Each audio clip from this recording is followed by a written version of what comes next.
Hi guys, my name is Daryl, and today I want to do something different. I want to go over some of the emails that I get on a regular basis. I figure this way I can just explain it better than typing it, and it just makes more sense to me to explain some of these, and this way you get to hear some of the questions as well. So the first question is, hi Daryl, I'm enjoying your videos. I have never seen many of Vince's exercises, and I've learned a lot from your videos. My question is, what do you think about creatine? And how is it used in the body, and do you think Vince would approve of it today if he were alive? That's a great question. You know, I can't speak on Vince's behalf, but I would think that that he would probably approve of it because it's a natural occurring compound in the body, and Vince was all about natural nutrition.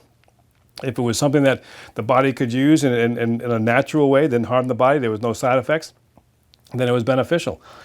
Creatine is It's an energy compound.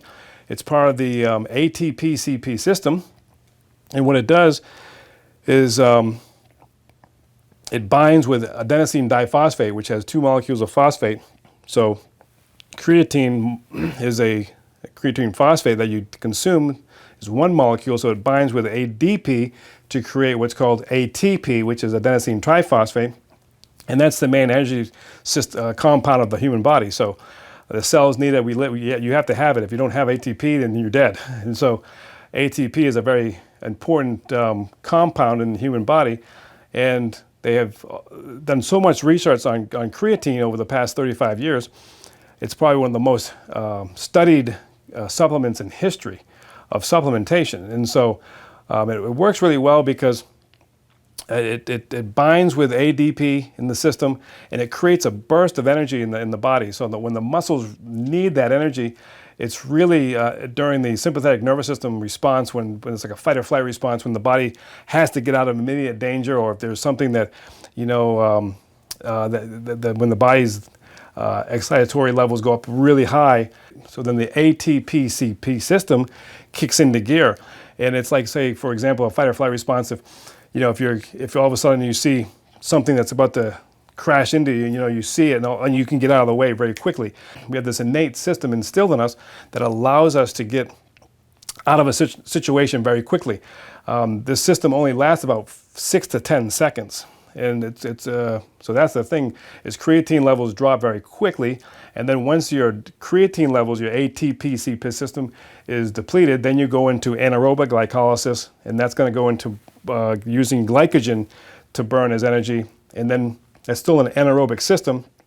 And then once your body is kind of hits that wall of the anaerobic systems, then it has to kind of change into a different system, which is called aerobic glycolysis, and therefore you're becoming more enduring, and then you're trying to go more with burning fat and getting more ATP manufactured, and that's called going through the Krebs cycle and all this stuff. And so there's different levels of the energy systems, but what we're concerned with is really the ATP-CP system and the anaerobic glycolysis system. So those are the two that, especially for powerlifting and sprinting and bodybuilding, those are the systems that we want to deal with.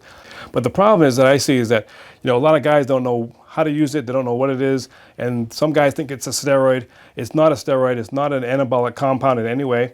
What it does, creatine is found naturally in the sarcoplasm of the muscle cell itself, and so it stores up in there, and so you deplete it again once those muscle cells have been kind of sort of burnt out, and they burn out their levels of creatine phosphate, and they start to go into anaerobic glycolysis. And then once you burn out your glycogen levels and your lactate levels get really high, then the muscle has to recruit other muscle fibers to try to pull more ATP-CP out of those muscle cells, and eventually, over time, as you go through training, the muscle cells become more saturated with creatine phosphate, and then you have the ability to withstand higher levels and higher stress loads, and that's how it works. And so the idea of taking creatine, it's really designed for that initial burst of energy throughout your lifting. So if you're bodybuilding, you're doing, say, your first few exercises, you're going to burn out of your creatine phosphate levels pretty quickly. And so then you're going to go into anaerobic glycolysis. You're going to start using glycogen at that point. And so by supplementing with creatine, it just gives you just a little bit more power and boost at the beginning. And so if I was a power lifter and I was taking it, then I could sort of load up and get ready for my event. If I'm going to do a squat, a 1RM squat, it's going to give you really that immediate energy to kind of get through and to push through those different levels of intensity. And so, like, I see a lot of kids coming to my gym, and it's funny because they all walk around and they're all flexing in the mirror and everything, and it's like they start saying, "Oh yeah, I'm on creatine. I'm on the creatine." And they walk around like all big chested and everything. I'm like, it cracks me up because I'm like, they have no idea what they're even doing, but they think they're taking a steroid. So they think that if they take creatine, it's an anabolic steroid, and it's not. And so the reason why they feel like they're getting a little bit more bulky, because creatine pulls in a lot of water to the muscle cells. So you can gain about between 1 to 4 pounds of water weight. And so that's where the gain comes from. So like these young kids that are doing it, it's more of a placebo effect. So they think that they're taking this stuff and they start working out, and they just become more disciplined to working out. And so their body's naturally growing because they're in that phase between like 15 to like 18 years old where the body just is on testosterone overdrive.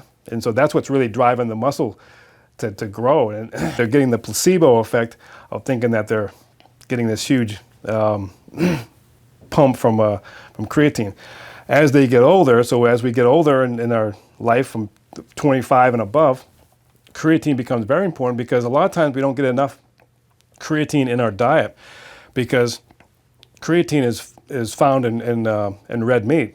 And so with all the taboo about eating red meat and all, people just don't eat red meat. There might not be enough creatine to load up those creatine level stores in their muscle cells.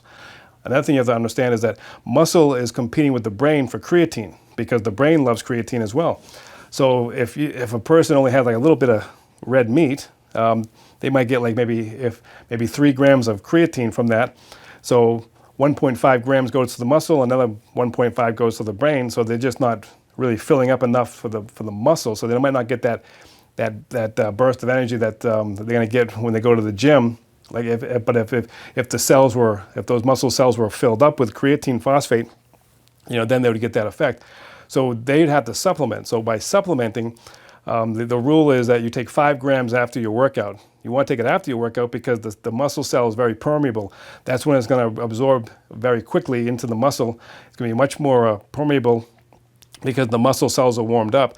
And as you're coming down from the thermogenic effect, that a residual effect of weight training, that's when the receptors are still open, and then that's when creatine can go into the muscle cell very quickly, as well as glycogen. So glycogen can go back into those glycogen stores because you depleted from your intense workout, and you want to get those 2 compounds in as fast as possible after your workout, so then you can have that readily available for the next time you work out.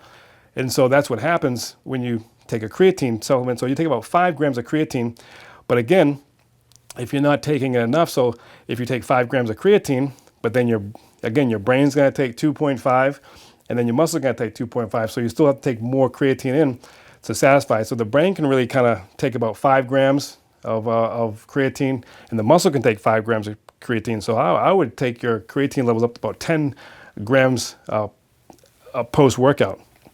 And on the days that after you're working out. You don't necessarily have to take it on the days that you're not working out. There's really no true benefit to that. You might just be pissing it out. So on the days that you work out, that's when you're depleting. And that's when you're depleted. And so that's when you want to get the creatine back in your system. So 10 grams would be good because then you can satisfy 5 grams to the muscle, 5 grams to the brain, and then everybody's happy. And so then you're going to feel good. But it's a great supplement to take. It's something that I think everyone should be on. Especially for brain health. There's been a lot of research with creatine and what it does to the brain and with memory and some of these neurological issues of dementia and Alzheimer's and things. So it's a really good supplement to take. And then obviously for muscle building, for able to utilize the ATP-CP system at its fullest capacity, and so you can get a little more intensity out of your workout and help drive the the intensity of the muscle so that you can get that hypertrophy that we're looking for. And that's the whole idea of bodybuilding is to really get that the sarcoplasmic hypertrophy. And so what that is really kind of the more you can kind of utilize and build that muscle cell, you're gonna store more. You're going to be able to store more glycogen as well as more creatine phosphate. So that's the whole idea. And that's what kind of gives you those big muscles in the long run. It's not necessarily that it's the creatine that's doing it. It's just the volume of the cell is getting a little bit bigger. So that's what's creating that sort of a bigger, just a little bit bigger, but that's a lot of water weight. If you were going to compete in bodybuilding, you want to get off creatine about 6 to 8 weeks prior to a contest, because you don't want to hold on to that water. So you want to kind of get off creatine. It's best to use it for like a bulking phase off season. If you just want to increase your RMs and maxes and everything. And so that's really what you want to try to do, is utilize it at the right time throughout the season if you're competing. If you're an athlete, you can use it year round. It's just different if you're bodybuilding. If you're competing, then you just have to get off it for the time you're going to get into a show. So it's a great question. I know it's a very long answer, but it's a very complex question. And that's why I wanted to do it on video rather than try to write this whole thing out. I'd probably get like a carpal tunnel if I had to write that all down. But anyway, so creatine phosphate is a good supplement to take. I highly recommend it for everybody, both men and women. And so that was a great question. All right, I'll do another question. This is a silly question. I get this all the time. I don't get why these people. I don't know what this all means, but it says, Daryl, why do you always wear a sweatshirt and are covered up in your videos when you're demonstrating exercise? Why don't you wear a tank top or wear nothing at all? I'm like, are you kidding me? I'm like, I don't know. I'm not into the weird stuff. I don't know what people are doing watching the videos. I don't know what you want me to do. But I'm not going to be like naked doing videos. It's like, that's a whole different channel, I guess. But the reason why I've always worn sweatshirts, and no matter what gym I've ever worked out in. The reason why I might do it in my basement, because my basement's freezing, and so I like to keep the muscles always warm.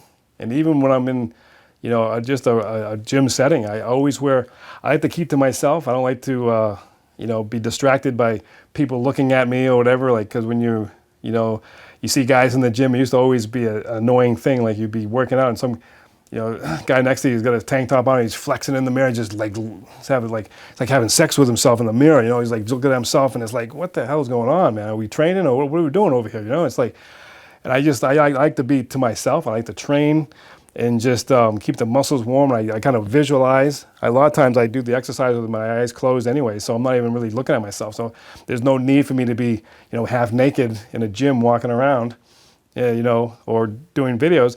I don't need to do that. I'm demonstrating the exercise. I'm explaining how the exercise goes. If you don't understand how I'm trying to explain the biomechanics of the exercise, I don't understand why I have to be sort of half naked to do that. And so I'm always wearing my Vince's Gym sweatshirt because, this is an original sweatshirt, and I'm proud to wear it. So that's really nothing more than that. And I'm not into the weird stuff. But, I'll every once in a while I might pop up a video of showing my progress, of where I'm at in my training. But, to have to do like videos naked, that's, I don't know, whatever. That's not me. And, I'm sorry that I'm not doing that for you. And so that's why I wear sweatshirts. One more question. Hi, Daryl. Thanks for doing these videos. There is so much misinformation on Vince's methods online, making it confusing to know what to do. You make it better to understand Vince's methods. Why did Vince dislike doing back squats and deadlifts in his gym? That's a great question. I mean, it's one of the biggest controversial elements of Vince's career, really, and his philosophy was, he went against all the science and everything a lot of the times, and one of his things was really the back squat and doing compound lifts and the deadlifts and the clean and press and the snatch and all those things, the Olympic lifts. It wasn't that Vince was against these exercises. He just felt that these exercises did not help create the aesthetic symmetry of a bodybuilding, artistic quality body. And that's really all it was. It was all about, trying to shape the body and contouring it to the, having the V shape, having a very small waist, having the legs flare out, not overdone, not overdeveloped, just the right symmetry for everything. The chest not overdeveloped, the back, again, not overdeveloped, but that had that nice sweep to it. And not to have a huge butt, not be blocky and all bunched up, but to have the lines, all those beautiful lines that you'd see that create an illusion that you're much bigger than you are, but also to have everything kind of tie in so you can see all the muscles of the body. And he felt that the compound lifts took away from that, you build up too much abdominal thickness, and also in the glutes they get big and thick, and so you lose your V taper, you lose your symmetry, and that was just his idea. I know guys that they lift and they bodybuild and they look phenomenal. They do back squats all the time. They do deadlifts, and they do get a bigger butt. They get bigger, but in bodybuilding nowadays, it's different than it was 60 years ago when Vince was, training and doing it for contests and things. The image back then was so much different. It wasn't having huge amounts of muscle mass. It was all about having this artistic sort of symmetrical look to the body that was very clean and very concise, and it's a different bodybuilding now.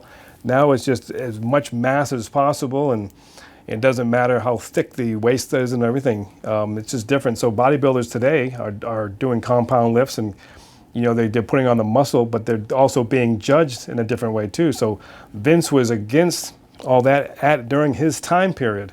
He did other exercises that really emphasized the quadriceps, kind of independently, he wanted to isolate the quadriceps. The squat does a lot more of the glutes. So if you study the biomechanics of the squat, it's a great exercise, especially for athletes. But for bodybuilding, for that nice, clean, aesthetic look, it's not as useful, because it's just going to put more emphasis on other parts of the body. Whereas the front squat, the sissy squat, the Roman chair squats, the hack squat, it really tried to isolate the quadriceps without emphasizing on the butt. And then when you work hamstrings, you work specifically on the hamstrings, and then it kept everything kind of in balance. And the deadlift, again, it wasn't like Vince was against the deadlift. It was just, again, it was something that he just didn't feel like was a necessary exercise to get in the best bodybuilding artistic look. So he just was not into the compound lifts. He just, did not tolerate anybody doing anything like that in his gym. He would throw you out. If you did a back squat or a deadlift, he would give you your money back and you were gone. And so that's just the way Vince was.